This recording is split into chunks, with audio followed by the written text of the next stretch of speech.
today's session. So welcome. My name is Christy Walkuski. I'm from the Brain Center for Community Engagement. My colleague and office neighbor here, Julie, is also here, and you'll hear from her at the conclusion of today's session. This is the second session in our fall series. You can find the recordings and resources shared from our previous sessions, including our summer series, at our event page, which is bw.edu/civic. And we will also post today's recording and any additional resources that our guest speakers today recommend to us. We will share at that page. So for some of you, I know you joined us for our summer series. You're familiar with what this is and what we're working on. But for those of you that are new, welcome.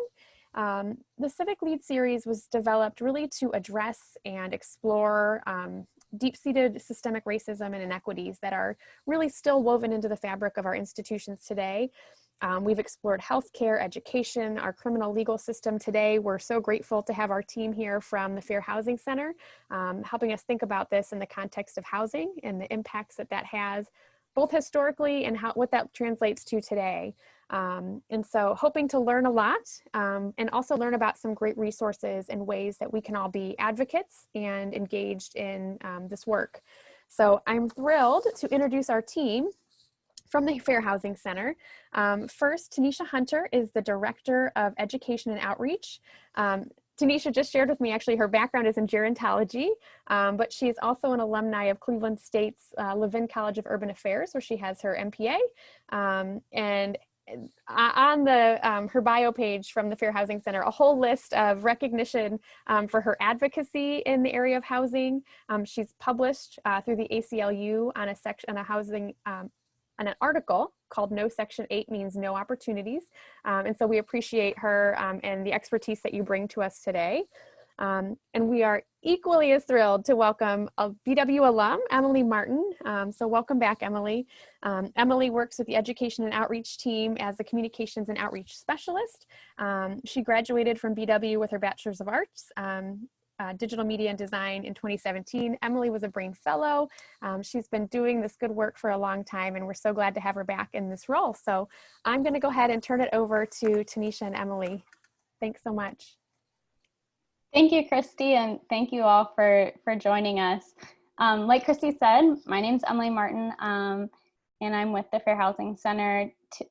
Today's presentation, we're going to take a look at America's history of discrimination, and then we're also going to focus on kind of the state of fair housing now and some emerging issues, and hopefully we'll give you a lot of good information. Before I get started, I do want to mention that we're going to provide general information, but we don't have lawyers on staff. So if you do need legal advice, we do encourage you to consult an attorney.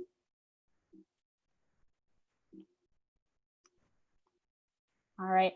So if you're not familiar with the Fair Housing Center, our mission is to protect and expand fair housing rights, to eliminate housing discrimination, and to promote integrated communities. And we do this through a variety of services. So we have advocates on staff who provide direct advocacy to folks who have experienced housing discrimination. Our advocates also engage with tenants with complaint investigation. So they can assist in the complaint investigation process and assist with general enforcement of fair housing law. We also have a research team on our staff, and they provide us with a lot of great information and context for the work that we do. They put out reports and studies throughout the year on local and regional trends relating to fair housing and different topics. Each year they do a State of Fair Housing in Northeast Ohio report, and so that is a really comprehensive report that takes a look at what communities in Northeast Ohio are doing, what barriers to fair housing exist, and it ends with recommendations for making housing more fair and equitable across the region. And then Tanisha and I are both a part of the Education and Outreach Department. So we do a lot of community engagement. We do events like this. We are always happy to connect with new groups of people and just provide them information and education on fair housing law and what your rights are, We regularly provide trainings to landlords, real estate agents, property management companies. We also train students, tenants, any community groups. So any group that wants to connect with us, we're always happy to do that as well. So I'm going to take a look first, starting with some history. I don't think we can really talk about what's going on now until we take a look at what has gone on in the past when we're talking about housing discrimination. So we're going to start off with a little bit of history. And I want to think back to the time in America when Jim Crow laws existed, right? So I'm sure most of us are familiar with Jim Crow laws that happened in the South, and they allowed separate but equal accommodations in the South. But what we know is that things were not really equal. Even though they referred to it as separate but equal, accommodations and treatment was never truly equal for people of color. And I want to note that although Jim Crow laws and racism and discrimination that happened in the South gets a lot of the attention, I don't want us to forget that this was happening all across the country. So segregation and discrimination was very common in the North, in northern states like Ohio. It just might have looked a little bit different. So in Ohio, we had things called sundown towns. And sundown towns were communities that were all white by design. So they had laws locally that if any people of color were on the streets in the city limits after dark, after the sun went down, they could face some really serious backlash. They could be put in jail, they could be beaten and even killed. So that was just one way to resist integration and really perpetuate segregation and discrimination, and that happened in the North. Also in the North, we had restrictive covenants. So those are contracts written into the deeds of a home that say that home can never be sold to a person of a certain race, religion, or nationality. And so that those were mostly targeted. I would say that the majority of restrictive covenants were targeted at Black Americans. And then redlining, which some of you may be familiar with, but redlining, we talk a lot about it because it's directly impacts the work that we do today to try to promote integration and fair housing. Redlining was the practice in the 1930s and 40s when the federal government drew color-coded maps for neighborhoods across the country, right? And what ended up happening was that they were ranked by their effect on land value with a direct relation to the racial makeup of the community. So what happened was white communities were marked as favorable and had a really easy time getting loans and mortgages, while communities of color, because of the racial makeup of the neighborhoods, were redlined, marked hazardous, and basically kept out of that opportunity that their white neighbors were offered. And we'll talk a little bit more about that in a little bit. I also want to note something that was called racial zoning. So this was just one more way that racism and discrimination and segregation was codified and put into law and put into practice and policy. So in Baltimore, racial zoning existed in the early 1900s. So in 1910, Baltimore Mayor Barry Mahul was quoted saying, "Blacks should be quarantined in isolated slums in order to reduce incidents of civil disturbance, to prevent the spread of communicable disease into the nearby white neighborhoods, and to protect property values among the white majority." So I just want to mention all of this to illustrate how explicit the racism and discrimination was, how explicit the resistance against integration was, and to kind of understand that that's where we were starting from, and to keep that in mind when we see some of the issues that we deal with today. So the Federal Housing Administration ended up hiring a consultant named Homer Hoyt, and Homer Hoyt advocated for discriminatory practices in his dissertation called 100 Years of Land Values in Chicago. So this was back in the 1930s. And Homer Hoyt's ideology was really what was used to create these redlining maps that I was talking about. So I want to read a quote from his dissertation to kind of show you his way of thinking and how that influenced the redlining maps and the discriminatory housing policy that we know existed. So he said, the ranking of race and nationalities with respect to their beneficial effect upon land values, those having the most favorable effect come first, those exerting the most detrimental effect appear last. So he has this list of different races and nationalities. At the top, he lists English, German, Scots, Irish, and Scandinavian. So these were the people in his mind, according to his theory and way of thinking, that have a favorable effect on land values based directly upon their race or nationality. While at the bottom of the list, we see he lists Russian Jews of lower class, South Italians, Negroes, and Mexicans. And so according to this theory, he believes these people to have a detrimental effect on land values. And that was used a few years later in the Federal Housing Administration's loan underwriting criteria. And so this theory was used to promote segregation. In their criteria, they said, if a neighborhood is to retain stability, it is necessary that property shall continue to be occupied by the same social and racial classes. So this was coming from the federal government of the United States. And so the Homeowners Loan Corporation, they were created in response to the foreclosure crisis that happened after a 1929 stock market crash. So what they did was created new loan terms. In order to prevent default, agents would tend to clients individually and help them find work, file insurance and pension claims, find tenants for rentals, help them qualify for public assistance, and locate foster children to take in.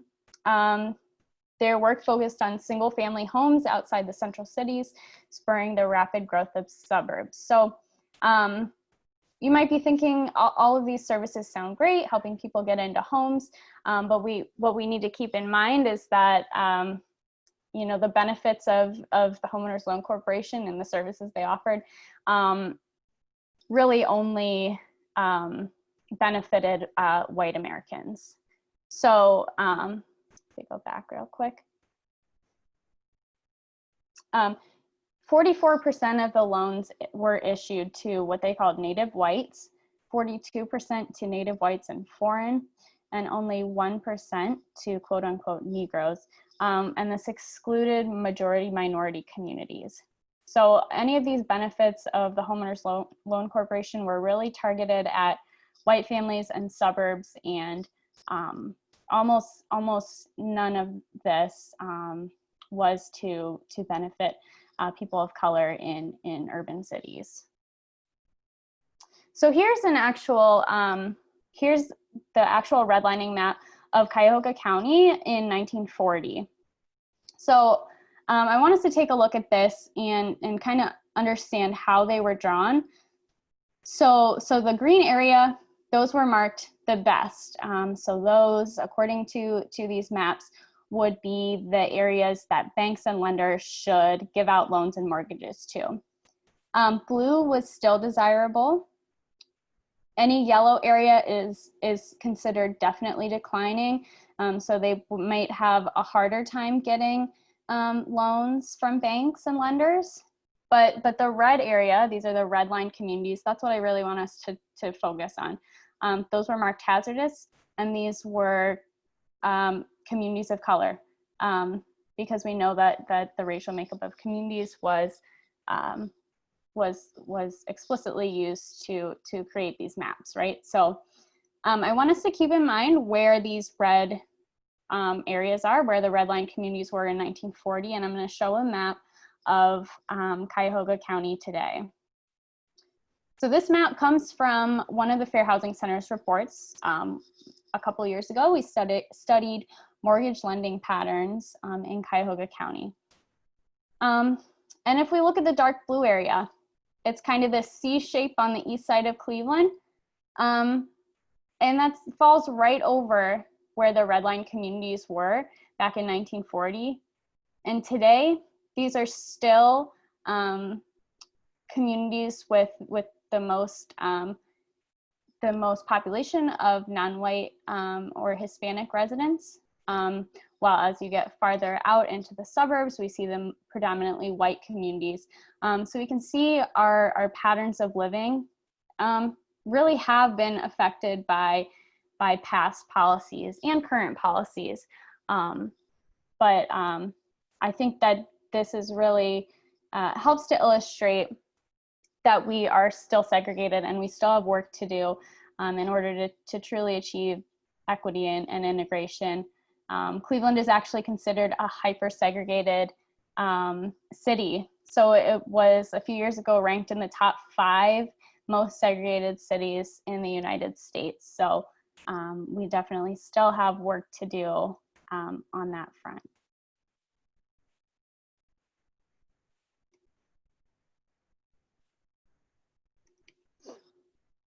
Now I'm trying to move to the next slide. Let's see. Tanisha, are you able to click to the next slide? For some reason, it's not working for me.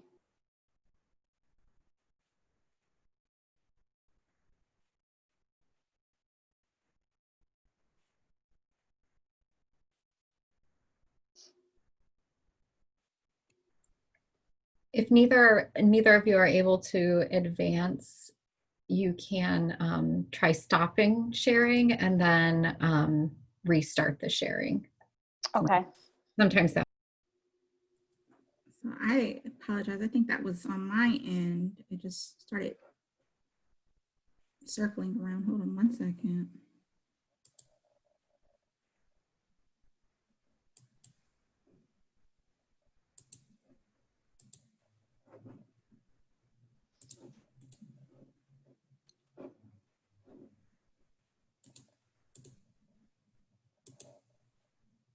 Okay. All right, thanks, we're back. Okay, so thinking about all of the unfair housing policies that existed in the past, we know that these policies have created barriers for people of color and opportunities for economic security and upward mobility. And as a result, people of color as a whole are at a distinct disadvantage in achieving the dream of homeownership and wealth building. So in the United States, the #1 way that people build wealth is through homeownership. And so when we think about for decades and years, people being kept out of that opportunity and not being able to build that wealth through homeownership and pass that wealth through generations, it's really clear why we see the racial wealth gap that we see today and why we have so much inequity. Okay, so I have this comparison here of 2 World War II veterans. So until now, we've kind of been talking a lot more big picture about these systemic issues and talking kind of like on a large scale. But this kind of puts it into perspective. We're going to compare what the reality was for Black and white citizens in relation to the GI Bill. So the GI Bill was actually not applied in the same way to white and Black Americans. So in this example, we have a white veteran on the left and an African-American veteran on the right. Both are the same age, same rank in the military. Both received an honorable discharge in 1945. The white veteran used the GI Bill to attend a local college, and the Black veteran was GI Bill eligible, but was not able to get admission to a local college. In 1949, a white veteran could graduate from college in 4 years with a BS in engineering. The same year, the Black veteran would be married and renting an apartment at age 26. And then we see the white veteran, 1949, married, bought his first house at age 26. A Black veteran, 1954, has 3 kids, and his wife is working to help support the family, while the same year, a white veteran would have 3 kids, and his wife could be a stay-at-home mom. In 1955, the Black veteran attended night school while working full-time. Took him 10 years to graduate with his BS in engineering. And then the same year, the white veteran sold his starter house and bought a bigger house in the suburbs with 4 bedrooms. The next year, he saw his property values on his home in the suburbs increase by 20%, while the Black veteran saw property values of his home decrease by 30% due to white flight, which was happening at that time. 1966, schools were desegregating.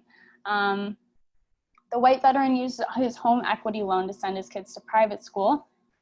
And the same year, the Black veteran, his kids have a 45-minute bus ride to his new school, and he was denied for a home equity loan due to his home value. In 1968, the white veteran's kids were in college. The parents paid. Kids didn't have to work while they were in school. The Black veterans' kids go to college in 1968. Parents have to pay some, and the kids have to work through school. Both have grandkids in the 1980s. Both retire at 65 in 1988. But the difference is that the white veteran sold his home in the suburbs to move to an upscale retirement community apartment. He saw an increase in the value of his property and estate and passed that wealth to his children. While the Black veteran's property values were stagnant, he stayed in his home. His retirement income was less due to the wage gap and less time employed as an engineer, because remember, he wasn't able to get his BS until years later. And the value of his property and estate was passed to his children, but was significantly less than the white family. So I think things like this are important to note, because this was the reality for Americans, and white and Black Americans were not being offered the same opportunities. And so I think that it's important for us to see where that inequality has existed, and how different opportunities have been given to white and Black Americans.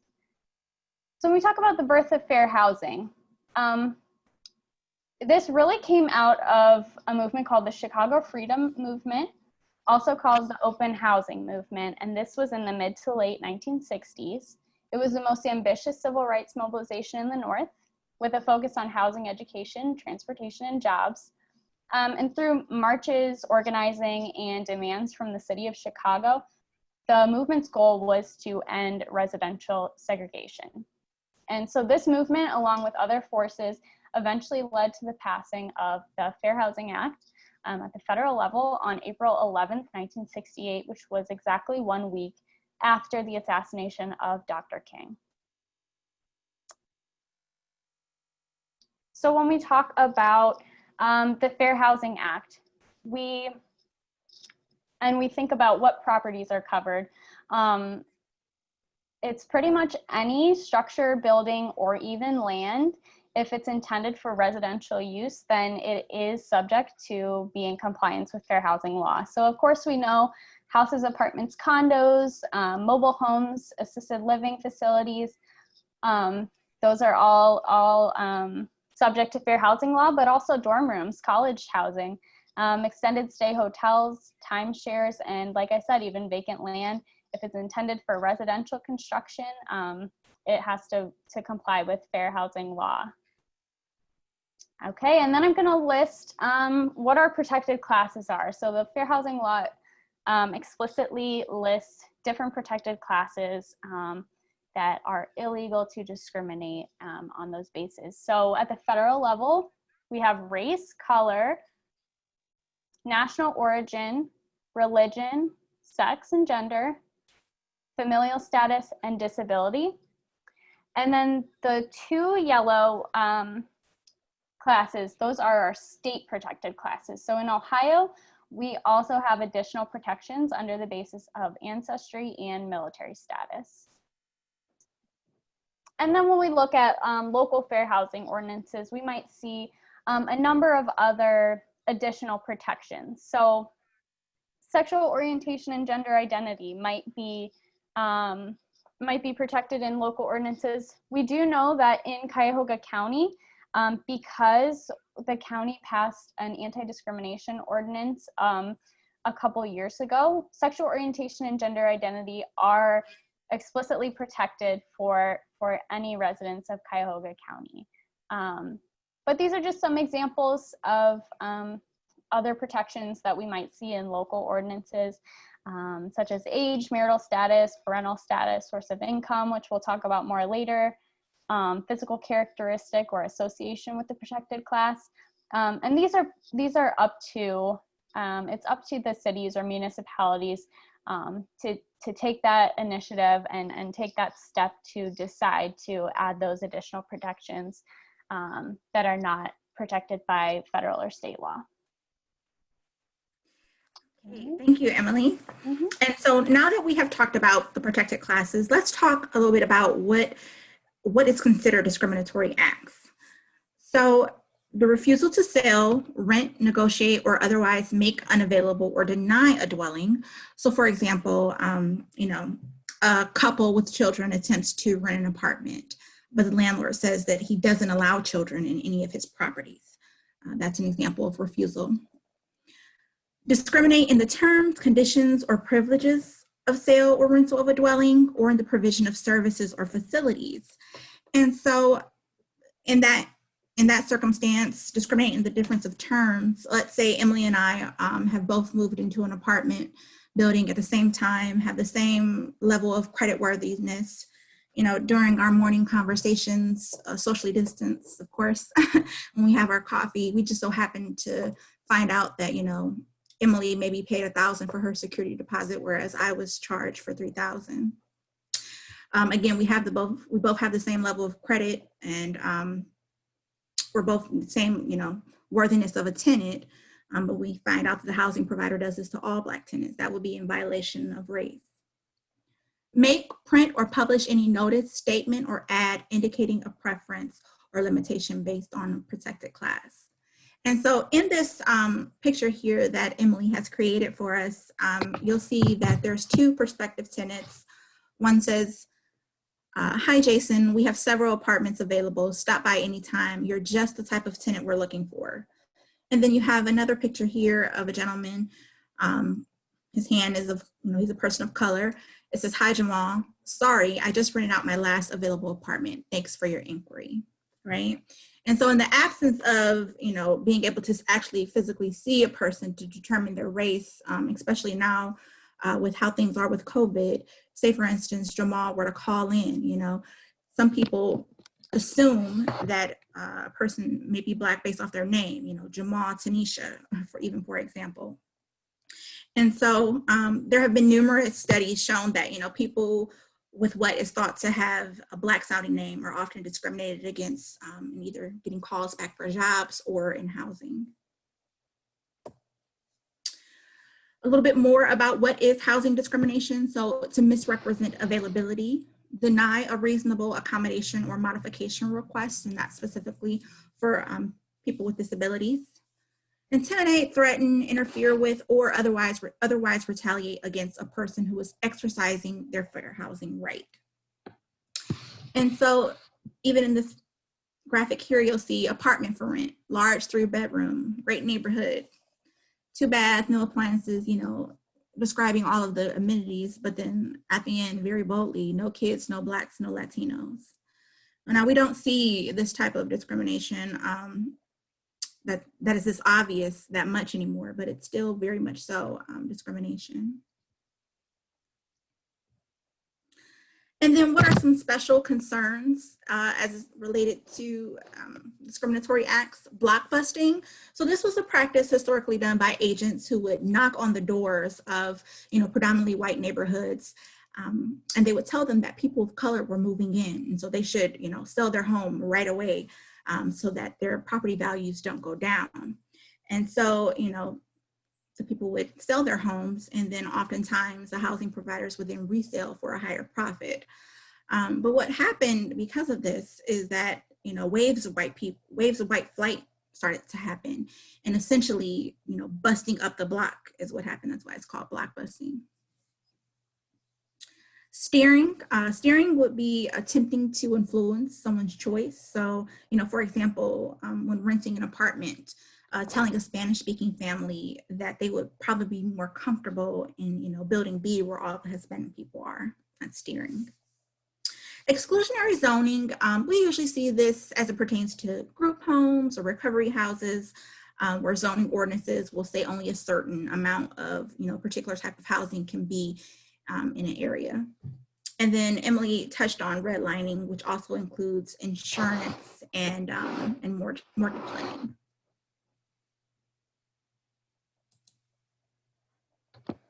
So now that we have given you some insight to the history of fair housing discrimination, let's talk about some current issues that are going on.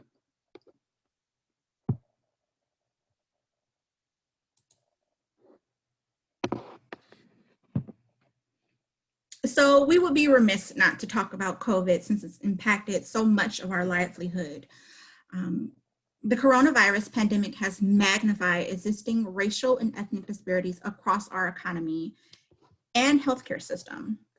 The Centers for Disease Control and Prevention reports that Black, Latino, and American Indian, Alaskan Native communities have all made up a disproportionate share of COVID-19 related cases, hospitalizations, and deaths.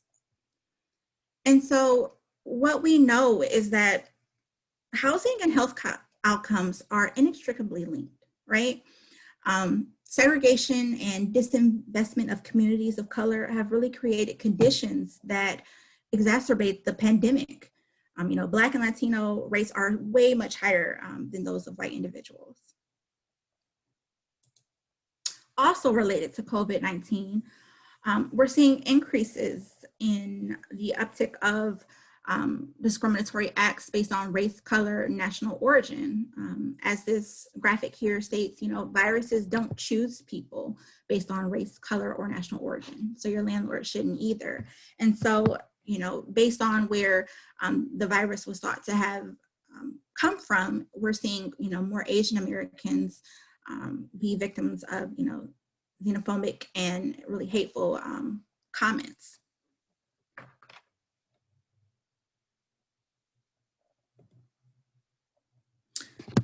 So Asian Americans have become the target of xenophobic and bigoted attacks.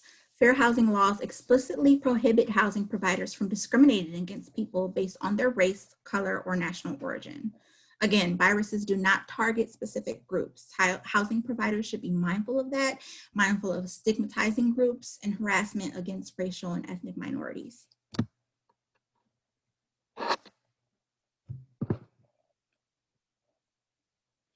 So, Emily gave us an excellent breakdown of our history of discrimination. So let's talk about the state of fair housing now. So in particular, there was a slide that Emily talked about the effects of unfair housing and how those discriminatory practices and policies as a result have given people of color a distinct disadvantage. Well, let's see how some of that plays out now. So there's a disparity in housing, in particular, the homeownership gap. So the homeownership gap between white and Black Americans right now is larger today than it was over 50 years ago. According to the US Census Bureau, Black Americans have the lowest rate of home ownership at 47% compared to other racial groups. So white Americans over 76%, Hispanic Americans 51%, Asian and Native Hawaiian and Pacific Islanders 61.4%. And so what you'll see is that since 2001, the Black home ownership rate has seen the most dramatic drop of any racial or ethnic group, declining 5% compared with 1% decline for white families, and with increases for Hispanic families.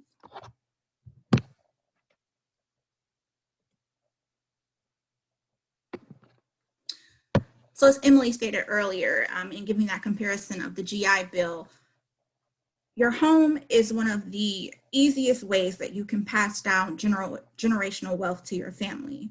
And right now we see a huge disparity as far as median household wealth as compared to white families and Black families. So what we see here is that the median household wealth of white families was more than 10 times higher than the median wealth of Black and Latino families, as illustrated in this graph here. Furthermore, there's a discrimination in appraisals. In November of 2018, researchers from Gallup and the Brookings Institution published a report on the widespread devaluation of Black-owned property in the United States. In that report, it was found that a home in a majority Black neighborhood is likely to be valued for 23% less than a near identical home in a majority white neighborhood. The report further determined that this devaluation cost Black homeowners $156 billion in cumulative losses. And so there was an article published in the New York Times in August of this year that highlighted a couple whose home was initially appraised for somewhat around the low ball, 300,000, I think it was like 330,000. But when the couple, it was an interracial couple, when they removed any traces of there being a Black person living there, the wife was Black, they removed family photos, changed the paintings on the walls, removed their music. When they did all that, and the wife took their son out shopping and had a second appraisal done, their home was then appraised for over 450,000. So there's a huge, we see that, you know, discrimination is still playing out today. And then overall, for the state of fair housing, I want to talk about some of the weakening of the fair housing protections that have been put in place that kind of further perpetuates discrimination. So first, let's talk about this new rule called preserving housing and neighborhood choice. So in fair housing, we have something called AFA, also known as affirmatively furthering fair housing. Because, you know, once the act was passed, that ended discrimination, but it's not just enough to end discrimination, right? We want to undo these effects that, you know, Emily previously talked about.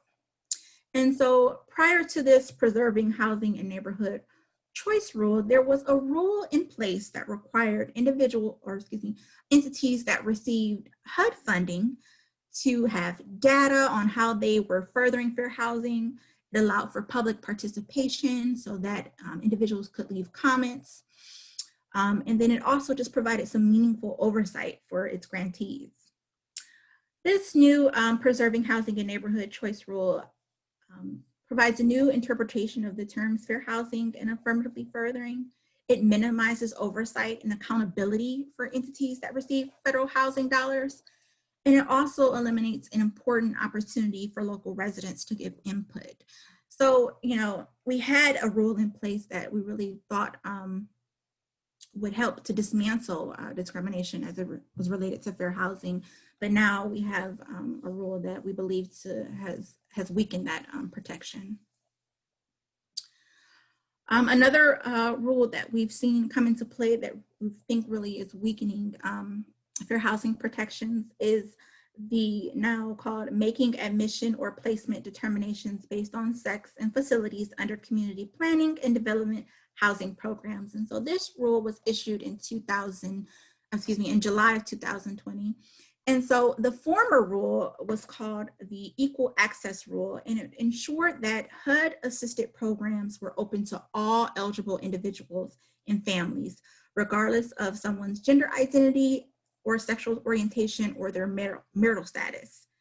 And so further in 2016, that Equal Access Rule allowed for shelters to include, to make determinations based to make determinations solely on biological sex. So what this new regulation does is it denies equal access to shelter in accord with gender identity, because what we know is that over 70% of transgender people face unique barriers and disparate treatment at homeless shelters. And so, you know, what was formerly sex segregated shelters, you know, would accept anyone, but now it's the case where a shelter based on good faith if they don't believe that you are the sex that you identify as, they can really deny or make it much more harder for you to get access to the shelter. And that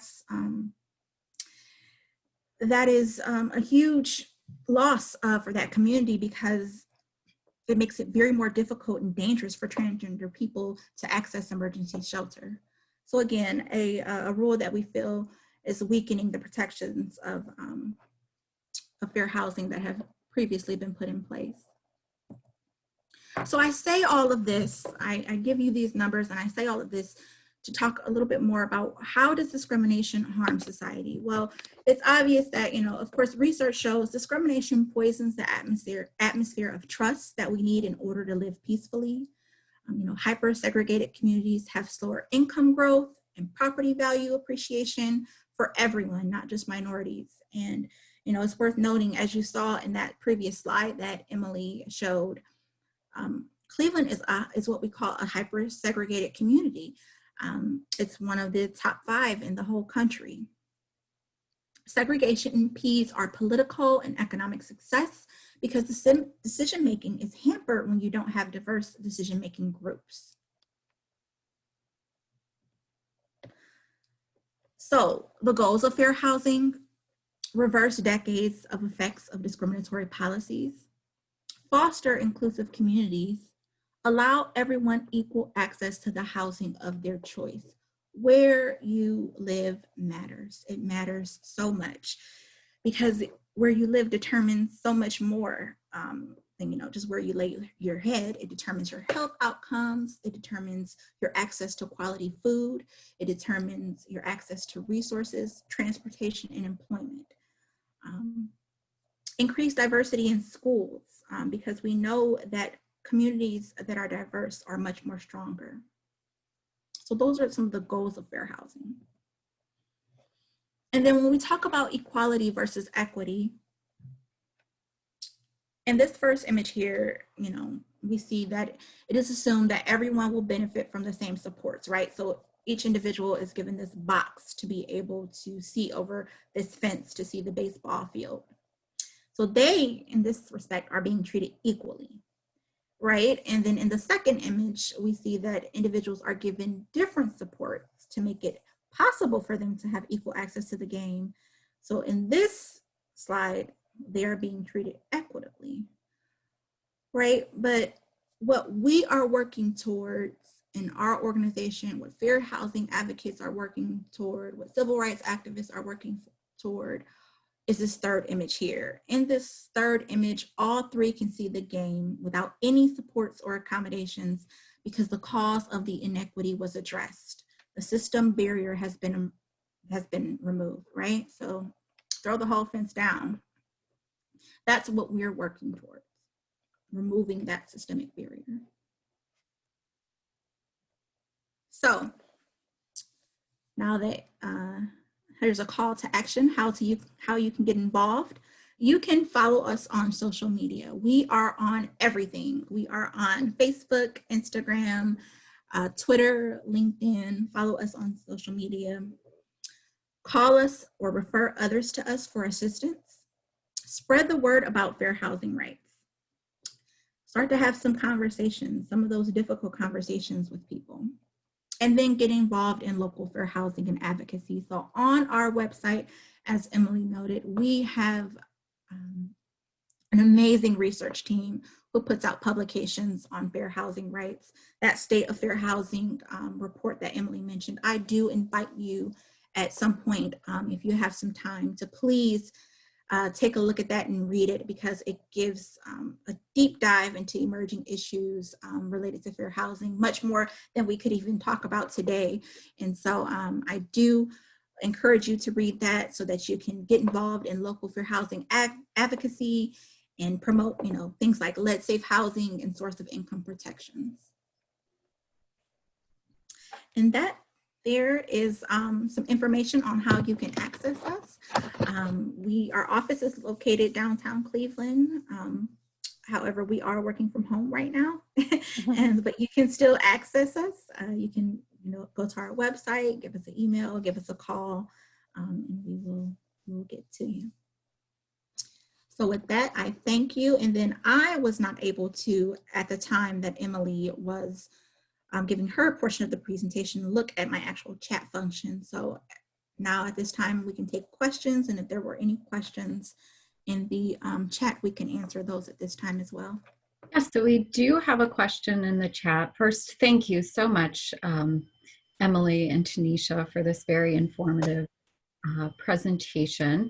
The first question is from John. In practice, how does one go about proving they were discriminated against? I assume someone would have to be able to collect data around all the other applicants. Is the only way to do this to sue the landlord? So, the burden of, proving discrimination is very hard, and the burden falls on the tenant, but that's where we come into play. That's where we help at. And so our enforcement team is great in events where an individual thinks that discrimination is happening. Sometimes we do testing where we will test to see if the landlord is actually discriminating against. So for example, if a person thinks that they are being discriminated against based on race, we'll send testers out of that particular race to see if the landlord is continuing to discriminate. And from there, that provides the proof to be able to pursue that person. Thank you. Another question. Can you contrast and compare the presidential candidates with respect to their positions on fair housing? So as I had mentioned about the weakening of protections for fair housing, so those two recent rules that happened in 2020, of course, were under President Trump's administration. The previous rules were under President Obama's administration. And so, we can see that based off of the new rules in place that, this current administration is looking to weaken some of the fair housing protections in place. What is being said for the other presidential candidate, Joe Biden, is that he will put in place those previous protections. So restoring the 2015 AFA rule, restoring the equal access rule. So those are the main differences in the two presidential candidates, unless Emily, if you wanted to speak to some more. Yeah, no, I think that covers it. And, while as an agency, we don't advocate for or against candidates, it's we can look at policies and see what effect they have on fair housing, right? So, yeah, like Tanisha explained, a lot of fair housing advocates now are really pushing back against the more recent changes to these housing policies and rules that have recently come out within the last 4 years. And so we continue to advocate for more equitable policies and policies that really promote fair housing. Another question, thank you. Is it legal for landlords to refuse Section 8 renters? It depends on which city you live in. So again, I will defer to our website, that State of the Fair Housing report. In that report, we have several different municipalities in Northeast Ohio broken down, and it shows some additional protections that those municipalities may have. And when Emily talked about additional local protections, source of income discrimination was a part of that. Now, source of income discrimination is a lot, not discriminating on someone based on how they can pay their rent. So if they're using a housing choice voucher, also, formerly known as Section 8, if they're using, SSDI, if they're, using even some of the CARES Act funds that we've seen come into play, a landlord cannot deny someone based on how they pay. And so there are, I believe, 5 or 6 municipalities right now that have source of income protections put in place. As a fair housing agency, we are advocating for it to be on the federal level, but we are advocating for more municipalities to put that in place, specifically even for housing choice voucher recipients, because what we know, especially here in Cleveland, is that the housing choice voucher recipients, almost 90% of them are Black. And so sometimes what we can see is that landlords use this no Section 8 as a proxy to discriminate against individuals based on their race. And so we advocate for those source of income protections to be put in place. So going back to your question, depending on what municipality a person lives in, it may be illegal, but it's not a federal or state protection that's in place right now. And going along with that, we actually today posted on our social media platforms, if you follow us, a story from one of our former clients who agreed to share her story with how her housing voucher has helped her. And so she's a disabled veteran. She was raising her son, and I encourage you to give it a listen. She really just tells how the voucher to her was life-saving. It allowed her to live in an apartment with access to the opportunities she needed for herself and her son, to live independently. And so, of course, that is what we really want everyone to be able to have access to. And so we continue to advocate for source of income protections for landlords to consider accepting vouchers, so that everyone can have equal opportunities to the housing of their choice. So yeah, I encourage anyone who is interested in learning more to check out that story as well. Any other questions? You can also feel free to unmute yourself if you'd prefer to ask your question that way. I'll stop share so we can see each other if people want to unmute.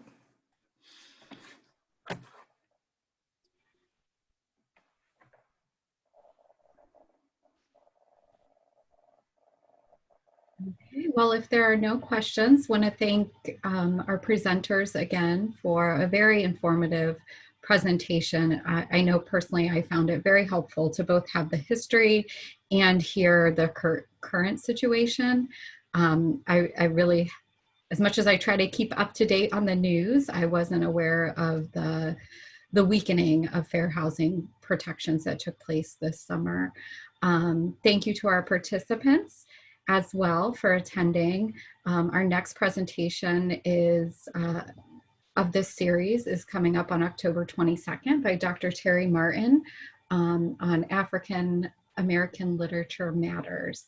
And then we have a final presentation of this semester, Racial Equity in the Community Legal Justice System. So if you haven't registered for those and you're interested, you can do that at bw.edu/civic. As always, we mention this every time, but we are always looking for additional presenters or ideas for presentations. If there's a topic that you think we should explore and offer, please contact Christy or myself at any point and we can discuss that. Looks like perhaps we have some more in the chat. Actually, Christy, can you see the chat? Has anything more come up? I see dots, but I'm not sure if that's... A lot of accolades, people saying, thank you, thank you, thank you. Thank you for having us. Thank you. Yes, thank you. That's the end of our program for today. Thanks again.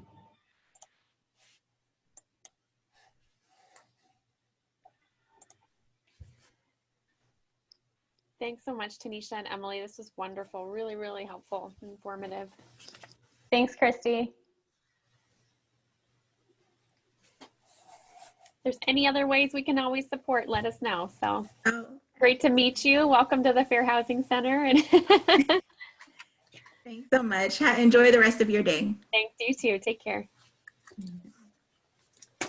Julie, I realized the board meeting didn't start until 3:15, so I was afraid to log off because I thought it might stop. I thought it might stop recording. Oh, I thought I did stop. Oh, you have to stop it. Yes. Okay. Sorry.